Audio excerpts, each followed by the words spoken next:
안녕하세요. 위클리비글TV입니다.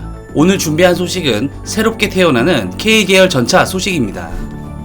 국산 파워팩과 엔진이 장착된 K2 흑표 3차 양산은 2022년 시작되어 2024년 양산을 마무리할 계획입니다. 이후 우리 군은 노후된 K계열 전차의 대대적인 성능 개량 계획을 육군 중장기 사업을 통해 세웠습니다. 이번 성능 개량은 창정비 기간을 통해 단순 창정비 수준을 넘어 대대적인 성능 개량이 될 것으로 기대가 큽니다. 여기서 창정비란 일정 기간 운영한 무기 체계를 해체와 수리를 거쳐 신품 수준으로 복원하는 과정을 말합니다. 창정비가 전차를 복원하는 과정이라면 성능 개량은 신규 장비를 더해 전차의 성능을 한 단계 높인다는 차이가 있습니다. 성능 개량을 마친 무기 체계들은 제식 명칭이 바뀌게 됩니다. 이러한 전차 명칭은 성능 개량이 이루어졌다는 의미를 내포하고 있습니다. 과거 성능 개량을 통해 K1A1은 K1A2로 K1은 K1E1으로 명칭이 변경된 것처럼 말입니다. 제1차 세계대전에서 전차가 처음 등장한 이후 세계 각국은 앞다투어 전차를 개발하고 개조와 성능 개량을 통해 라인업을 구축했습니다. 기술 수준이 크게 발달한 최근에도 전투 차량의 성능 개량은 꾸준히 이루어지고 있습니다. 우리나라 전차 성능 개량은 최초의 국산 전차인 K1 전차를 기반으로 이루어졌습니다. 1984년 개발이 완료된 K1 전차는 양산이 이루어지면서 대한민국 육군 주력 전차로 자리 잡았습니다. 하지만 1990년대 초 성능 개량에 대한 소요 제기에 의해 K1 전차의 성능 향상 필요성이 대두되면서 본격적으로 성능 개량 사업이 시작되었습니다. 전차와 같은 고가의 무기 체계들은 창정비라는 수명 연장 과정을 통해 길게는 수십 년 동안 사용하게 됩니다. 또한 구형 장비를 폐기하지 않고 성능 개량을 통해 신규 장비와 유사한 성능을 갖춰 운용을 가능하게 합니다.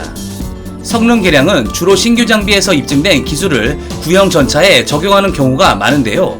이로 인해 새로운 무기 체계의 개발에 따른 기술적, 비용적 리스크를 줄이고 부품을 공용화함으로써 정비 효율을 높이는 등 여러 장점이 있습니다. K1 전차의 성능 개량은 지금까지 3차례에 걸쳐 이루어졌으며 앞으로도 계속될 예정입니다. 과거 K계열 전차는 K1 전차를 베이스로 K1A1, K1A2, K1E1 전차로 개량되었습니다. 각 특징을 살펴보면 우선 K1A1 전차는 K1 전차의 첫 번째 성능 개량형 전차로 제식 명칭은 개량을 뜻하는 A와 숫자 1을 합친 것입니다. 1990년대 초 북한이 기존 T-54보다 화력이 월등한 T-72 전차를 실전 배치했다는 첩보가 들어오면서 K1 전차도 이에 대응할 수 있는 더 높은 화력과 방어력을 갖추어야 할 필요성이 대두되었습니다. 이에 기존 K1 전차의 주포를 105mm 강선포에서 120mm 활강포로 변경해 화력을 높이고 개량형 특수장갑을 적용해 생존성을 높인 전투 차량이 바로 K1A1입니다. 전차장 조준경에 열상 기능을 추가해 야간에 작전 운영이 가능하도록 한 것도 특징입니다. K1A1 전차는 K1 전차를 성능 개량하며 완전히 신규로 생산된 케이스지만 이후 개발된 K1A2 전차와 K1E1 전차는 각각 K1A1 전차와 K1 전차에서 성능 개량과 창정비가 동시에 진행되어 탄생된 결과물입니다. 2000년대 후반에는 K1A1 전차를 K1A2 전차로 개량하는 성능 개량 사업이 이루어졌습니다. 최신 장비인 K2 전차와 K21 장갑차가 야전에 배치됨에 따라 이들 장비와의 합동 운영을 위한 기능 추가가 요구됨에 따라 K1A2 전차에는 21세기 전장 환경에 맞는 디지털 전장 관리 체계, 피하 식별 장치, 전후방 감시 카메라, 항법 장치 등의 기능이 추가되었습니다. 실시간 정보 공유와 전투 차량 간 통합 운용, 아군 오인 사격 방지가 가능해져 전차의 운용성이 눈에 띄게 향상되었습니다. 2010년대 초반에는 K1A2 전차로 성능 개량 시에 적용되었던 품목을 K1 전차에 적용하여 운용성을 향상시킨 K1E1 전차가 등장했습니다. 기존 K1 전차가 노후화되면서 정비 단가가 상승했고 K1A2 수준 성능 개선이 요구됨에 따라 또 한 번의 성능 개량 사업이 이루어진 것입니다. K1E1 전차는 K1 전차에 합동 지휘 통제 체계와 피하 식별 장치, 전후방 감시 카메라와 항법 장치, 조종소 야간 잠망경이 추가된 차량입니다. 하지만 우리 군은 여기서 멈추지 않고 개량된 K1A2와 K1E1을 각각 K1A3 그리고 K1E2로 다시 개량할 계획입니다. K1A3와 K1E2의 성능 개량 공통사항을 살펴보면 먼저 3세대 복합 장갑으로 교체를 진행할 계획입니다. 현재 KT 흑표에 적용된 3세대 복합 장갑을 적용하는 것입니다. 3세대 복합 장갑은 2세대에 적용된 알루미늄 옥사이드와 비교해 경도가 2배 이상, 충격에 견디는 힘은 1.5배 이상 높은 실리콘 카바나이트를 사용합니다. 여기에 여러 최첨단 기술을 도입해 미국의 감성 우라늄 장갑과 동등한 APF SDS 탄 방어 능력을 확보하였습니다. 두 번째는 신형 엔진 탑재입니다. K1E1과 K1A2 전차에는 1180마력의 독일 MTU사의 MB871 K501 엔진이 장착되어 있습니다. 이는 독일 레오파드2 전차에도 사용되는 것과 동일한 계열로 XTS 엔진에서 면허 생산과 창정비를 수행하고 있습니다. 이 엔진은 4800시간 사용 후에는 창정비를 하는데 현재 사용 중인 K1E1과 K1A2 전차 중 3회 이상 창정비를 진행한 모델들이 상당수 포진해 있고 대부분이 노후가 심해 이번 성능 개량 사업을 통해 신형 엔진을 장착하려고 계획하고 있습니다. 바로 K2 3차 양산에 도입되는 국산 엔진과 파워팩이 장착될 계획입니다.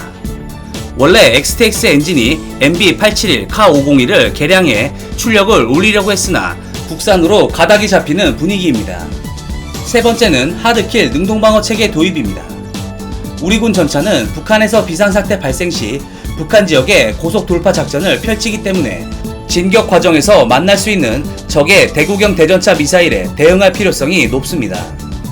이에 국방과학연구소가 K2 흑표 전차용으로 파편 요격탄을 발사하는 하드킬 능동방어 시스템을 개발했으므로 이를 이번 성능 개량 사업에 도입할 수 있습니다.